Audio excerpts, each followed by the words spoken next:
8절까지 말씀이 되겠습니다. 요한복음 3장 1절부터 8절. 요한복음 3장 1절부터 8절.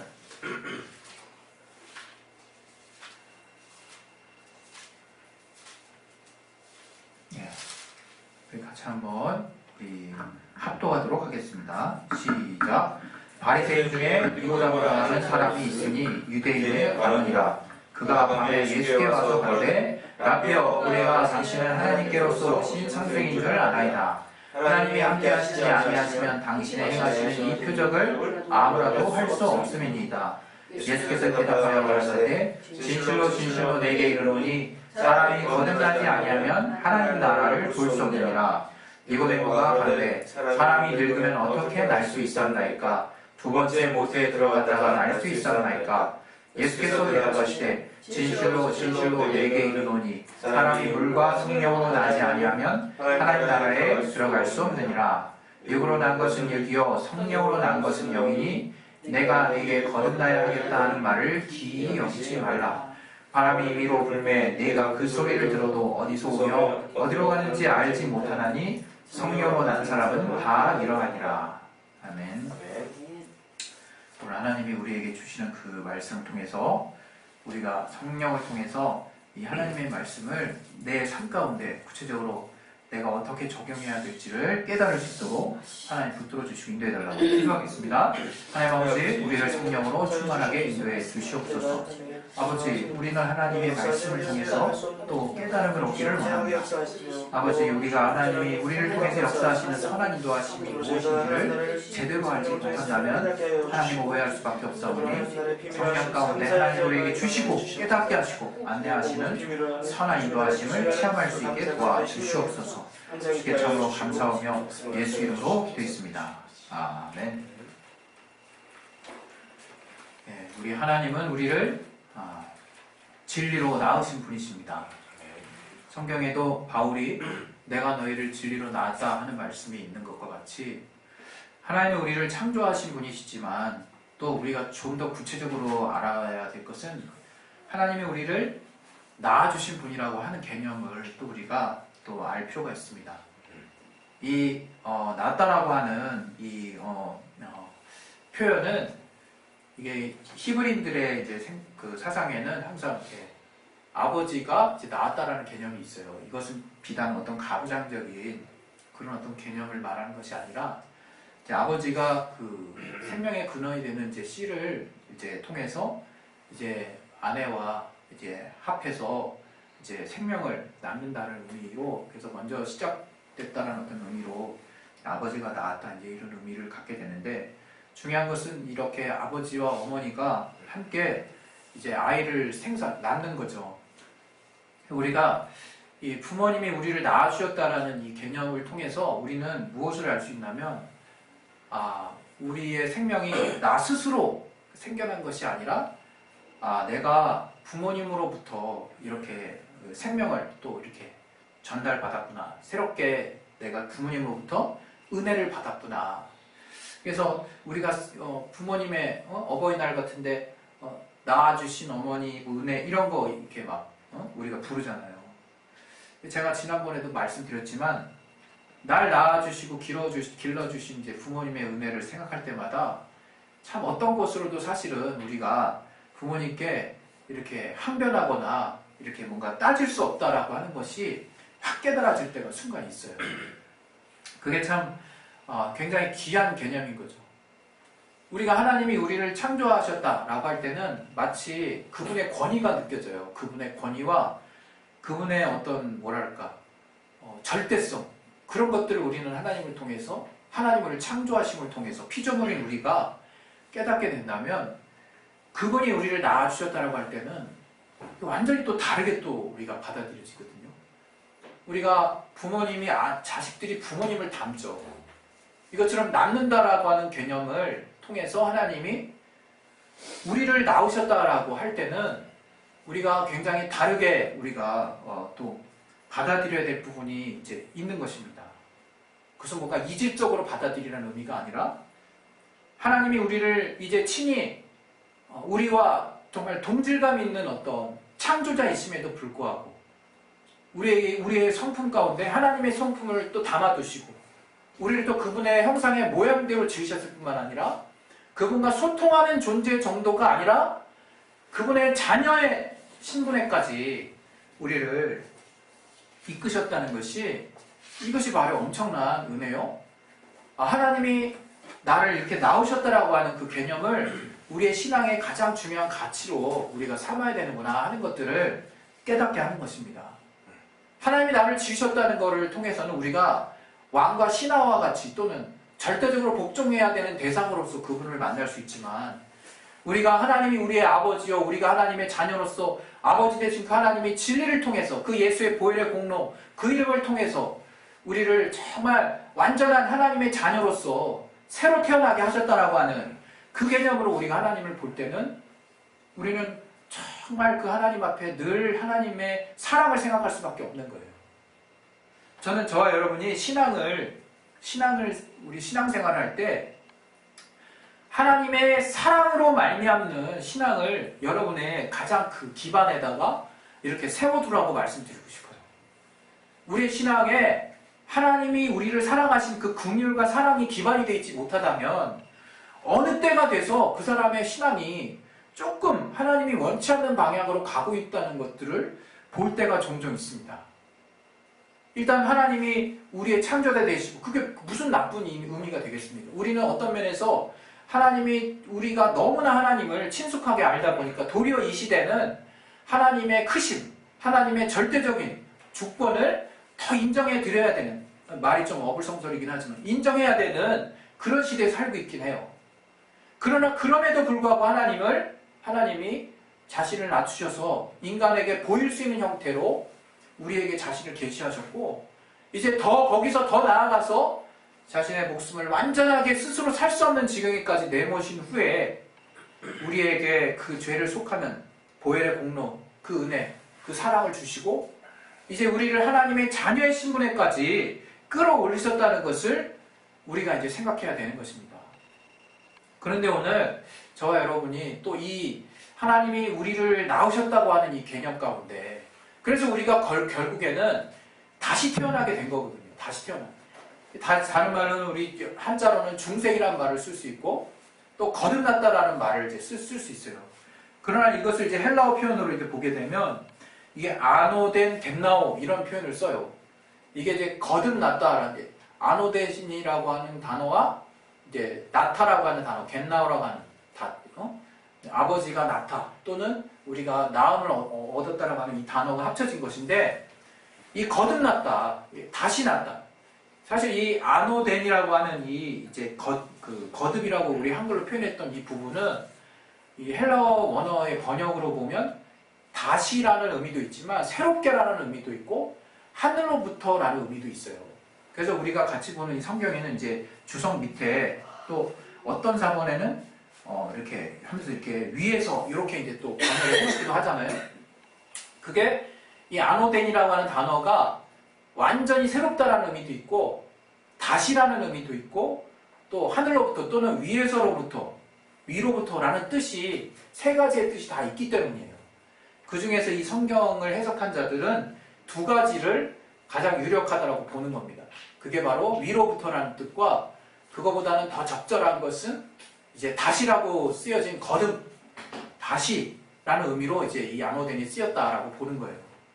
이 말을 이렇게 굳이 제가 왜 하냐면 이제 우리가 가끔 이제 성경을 볼 때 뭔가 성경이 정확무오한 하나님의 성령의 감동으로 된 말씀이라고 받아들이는 그 절대성을 인정하는 믿음의 그 근본은 참 되게 뭐랄까 건강한 부분의 일부분이라고 생각해요. 그렇다고 해서 우리가 축자 영감살 마냥 마치 하나님이 이 성경 기자의 손이나 이 의지와 상관없이 그냥 손을 타자기처럼 사용하셔가지고 다다다다다 하고 새겨주셨다는 식으로 또 이해하는 사람들이 있거든요.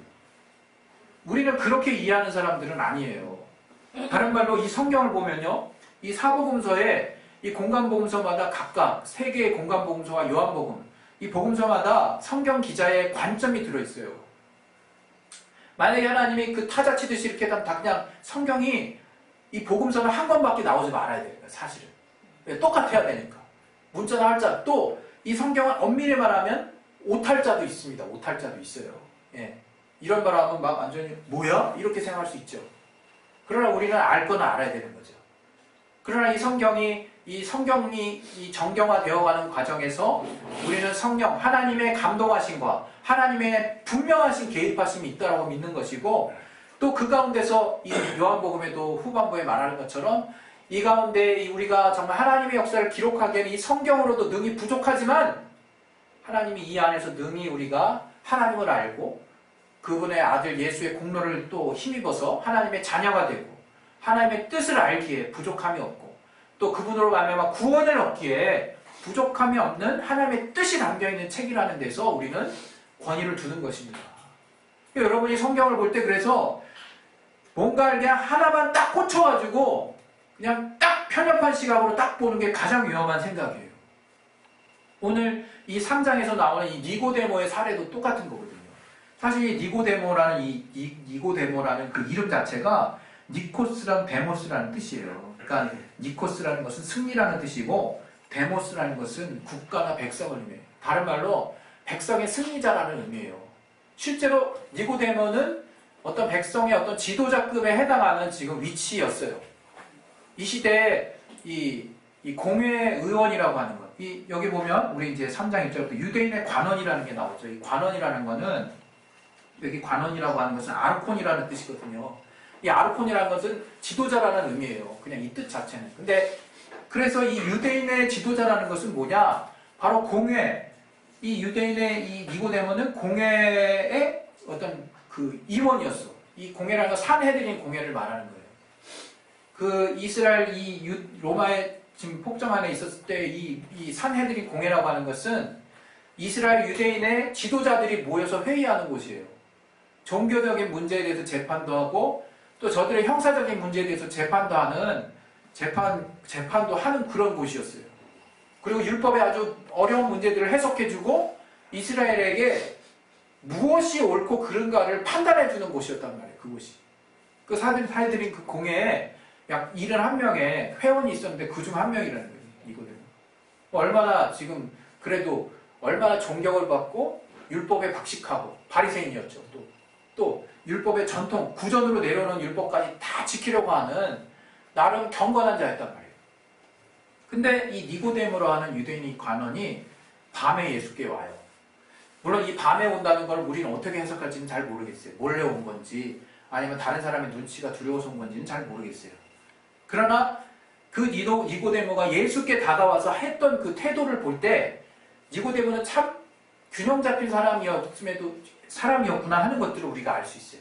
여기 보면 저가 이렇게 유대인으로부터 이 율법에 박식한 자요 이렇게 뭔가 바리새파였다면 이런 식으로 표현하는 것 자체가 굉장히 혁신적인 거예요. 2절처럼 표현하는 게. 하나님께로서 오신 선생인 줄 아나이다. 또 랍비라고 하는 그 랍비.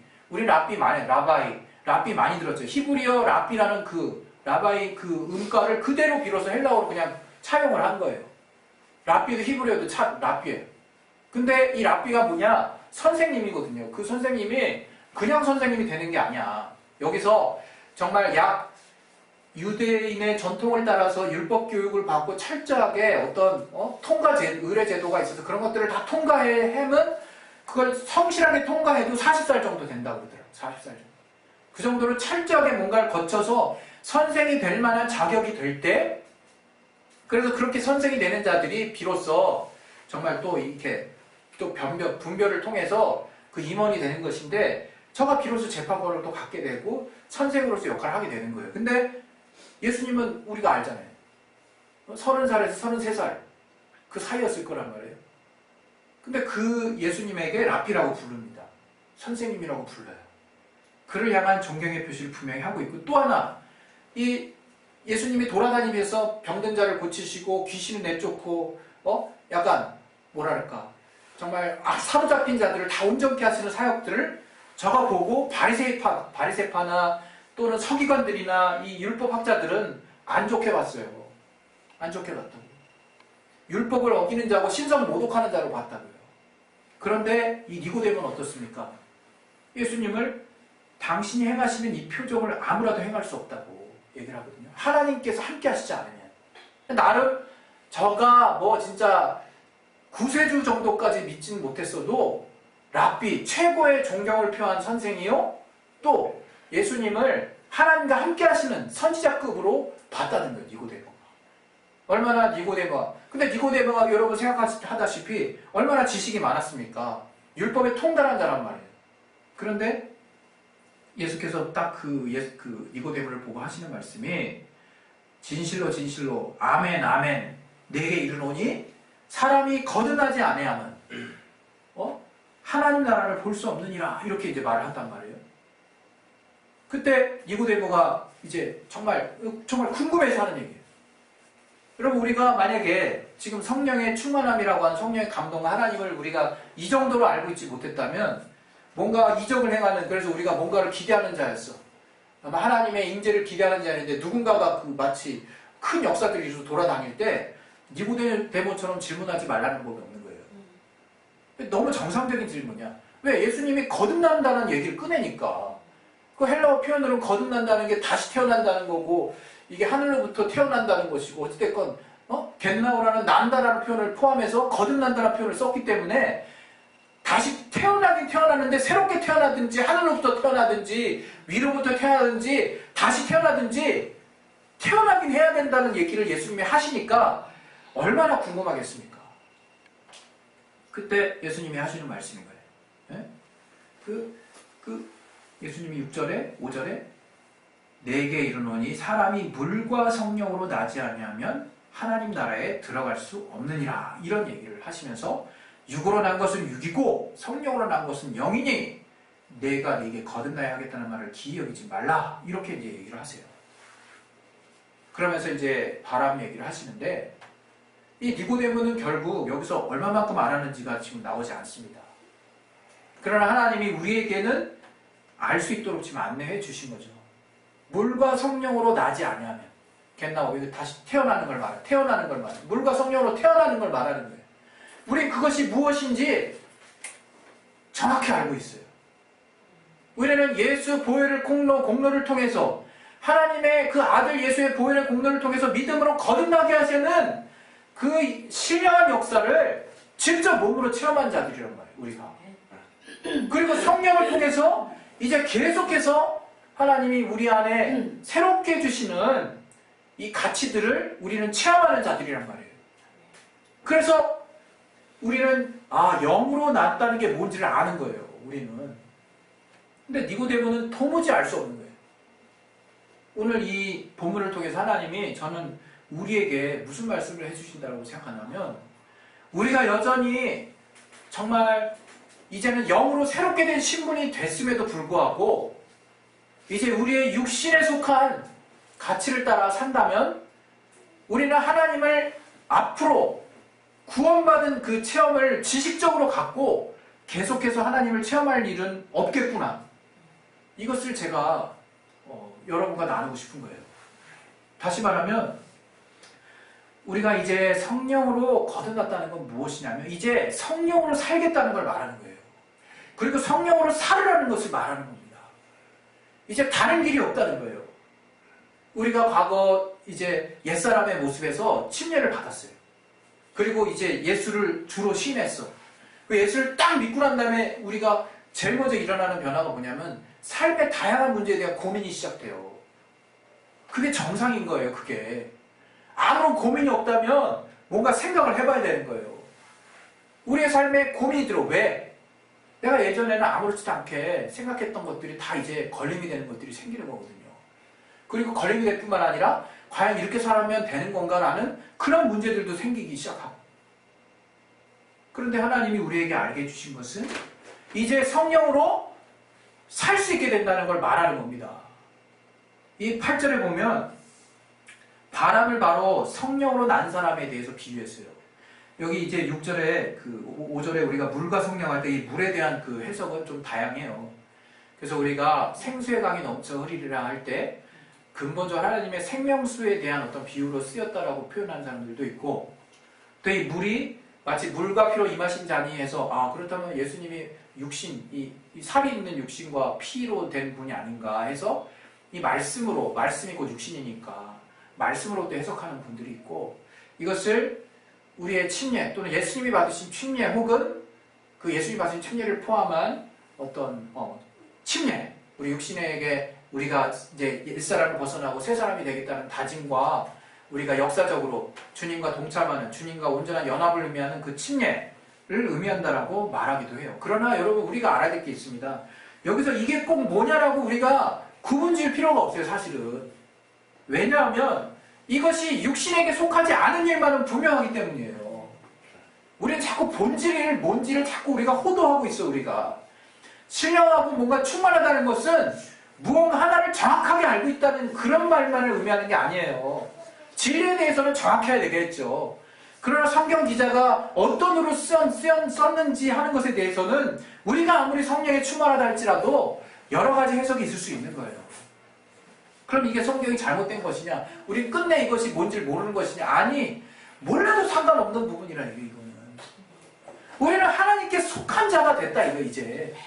우리가 성령은 침례를 해석해도 이게 하나님이 우리에게 주신 증거와 또 하나님의 도우심을 우리가 이제 하나님의 것이 있다라고 우리가 표현할 수 있고, 하나님의 말씀과 성령, 이제 하나님의 진리를 따라서 그분의 성령의 인도하심을 따라 우리가 하나님의 뜻대로 살아야 된다는 말이 될 수도 있고, 이제 하나님의 풍성한 생명수와 같이 성령의 역사를 통해서 우리가 그분의 인도하심을 받아야 된다라고 해석할 수도 있는 거예요.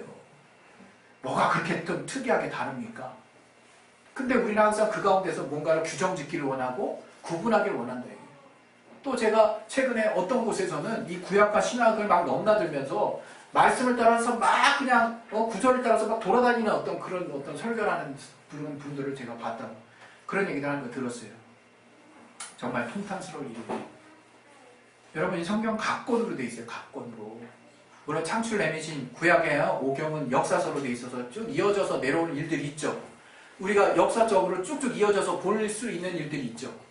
그러나 그것들은 결국 하나님이 이 각각의 성경을 통해서 하나님을 체험한 역사들이 이렇게 모인 거야.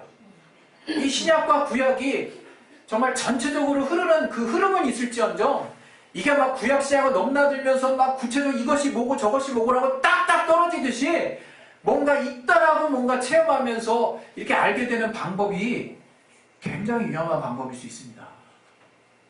과거에 이단들이 다 그렇게 했거든요. 요한계시록에 다 비유로 돼 있잖아요. 다 묵시적인 어떤 비유로 돼 있다는 거예요. 환상과 계시를 말한다고 애시당초 그렇게 요한이 말을 시작을 해버렸기 때문에 이게 눈으로 본 게 아니라 꿈속에서 환상 가운데서 본 다 그런 것들이에요. 그러니 그걸 어떻게 해석한다는 그걸 알 수 있는 사람이 누가 있겠습니까? 그걸 확신 있게 얘기하는 사람을 더 경계해야 된다 그겁니다. 주님이 이 말씀 가운데 누가 봐도 확실하게 말씀해 주신 그 진리만을 붙드세요. 그의 것들은 어떻게 해석한다 한들 우리가 유연성을 가지고 받아들여야 되는 거예요. 유연성을 가지고. 우리는 성령의 감동하심을 오해하시면 안 돼요. 성령은 우리를 진리 가운데로 인도하시는 분이에요. 다른 말로 예수님에게 더 가까이 갈 수 있도록 인도해 주시는 분이세요. 또 그분의 말씀이 생각날 수 있도록 인도해 주시는 분이라 이거예요. 저는 그래서 우리가 정말 이 신앙 체험을 할 때 정말 성령으로 우리가 거듭나야 된다라고 하는 것을 이해할 때 정말 우리의 이성으로 파악되지 않는 영역이 있다는 것도 우리가 인정을 하면서 동시에 진리 되시는 예수를 향해서 계속 집중하게 하시는 분이 성령이라는 것을 분명하게 깨닫고 있어야 되는 거예요. 주님이 아니라고 하는 걸 괜히 우리가 관심 가질 필요가 없어요. 주님이 선한 가치에 대해서 얼마나 많은 말을 했는지 몰라요. 당장 한 단예로 부모를 공경하라. 그거 주님이 또 하신 말씀 중에 있거든요. 고르반하지 말라. 그 한 말씀이면 우리가 얼마나 많은 삶의 다양한 영역에서 내가 부모를 공경하지 않은 모습들에 대해서 주님이 딱 한마디로 정리해 주신 걸 깨달을 수 있습니까? 더 이상 헷갈릴 게 없단 말이에요. 주님의 이런 식으로 우리의 삶에 누구나가 다 명확하게 알 수 있는 기준들을 우리에게 선명하게 선포해 주셨어요. 근데 우리가 뭔가 성령 충만하다 하고 신령한 사람들 보면 뭔가 우리가 알 듯 말 듯 알쏭말쏭한 말들로 우리를 호려요. 우리의 마음을 흐려 놓는다 이거예요. 이게 그건가 저건가. 정말 이렇게 보니까 이렇게 하면 신기하네. 저렇게 볼 수도 있고 이렇게 볼 수도 있는 것들을 이렇게 연결해가지고 보니까 신기하네. 그거 하나도 신령한 거 아닙니다. 신령한 건 그냥 주의 말씀이 신령한 거예요. 주님이 물론 우리 각각의 삶에 우리 스스로만 또 인정할 수밖에 없는 신비 체험, 지극히 개인적인 체험도 하게 해주세요. 우리는 성령이 얼마나 다양한 영역에까지 역사하시고 얼마나 개개인별로 주관적으로 역사하시는지도 또한 우리는 인정해야 돼. 그러나 그것은 결코 객관화시킬 수는 없는 내용이에요. 네? 이 성경에 주님이 하신 말씀만을 우리는 대중 앞에 선포하고 성도들 간에 교류하고 나눌 수 있는 거라 이거예요. 그렇다고 하나님 그럼 우리 개인의 삶에 특이한 누구도 체험하지 않는 영역을 그럼 체험하지 않게 해주시는 거냐? 그것도 아니라는 거예요. 그러니까 성령이 우리를 신비 가운데 인도하십니다. 그러나 주님은 진리를 증거하신 분이라는 것을 잊지 마셔야 된다는 거예요. 그러니까 여러분이 이런 균형이 안 잡혀 있으니까 그냥 단순히 나 그냥 책에 있는 것만 할래 하면서 너무 내 이성을 발동시켜가지고 하나님의 무한한 내 안에서의 역사를 제한하는 사람도 있고, 반대로 하나님은 정말 어떻게든 하나님이 말씀하신 대로만 하겠다고 해가지고 성경 저 옆에다 두고 뭔가 음성을 들으려고 막 작정하는 바람에 정말 성경과 상관없는 말씀도 다 하나님의 말씀으로 완전히 미혹돼가지고 이상한 데로 빠져나가는 사람들도 있어요.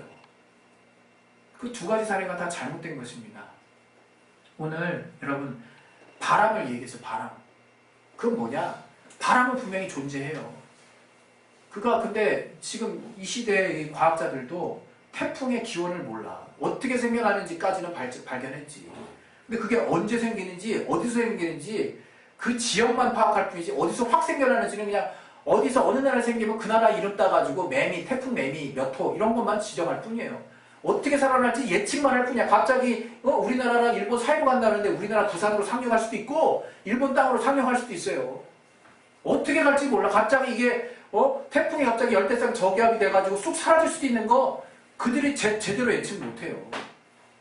그냥 생겼다면 생긴 거 보도하고 대충 예상 경로 몇 가지 보도하고 그렇게 사라지면 생각보다 빨리 사라졌다 이렇게 보도할 뿐인 거라 이거예요. 저는 여러분에게 말씀드리는데 이것은 뭘 의미하느냐? 성령의 사람도 이와 같다는 거예요. 우리가 먼저는 성령께 나를 완전하게 의지하는 모습이 필요해요. 하나님이 어떻게 인도해 가실지 몰라요. 일단 그 마음이 내 안에 중요해.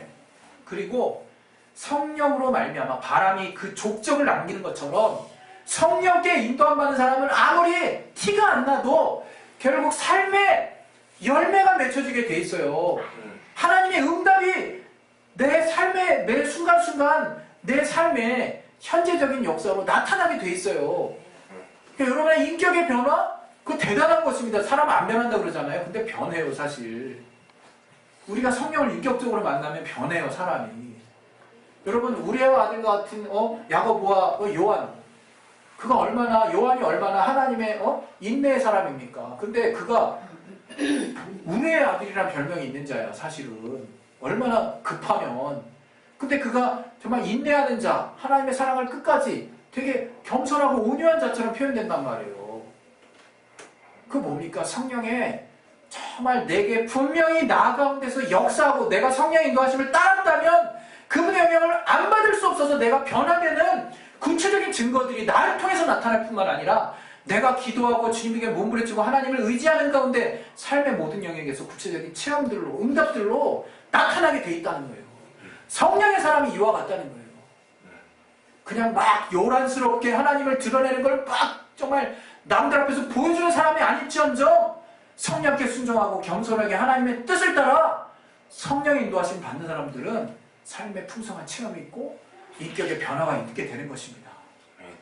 저와 여러분이 좀 그런 길을 좀 갔으면 좋겠어요. 막 요란하고 그냥 복잡한 삶을 사는 게 아니라. 정말 이 시간에 그래서 우리가 이제 기도를 하려고 합니다.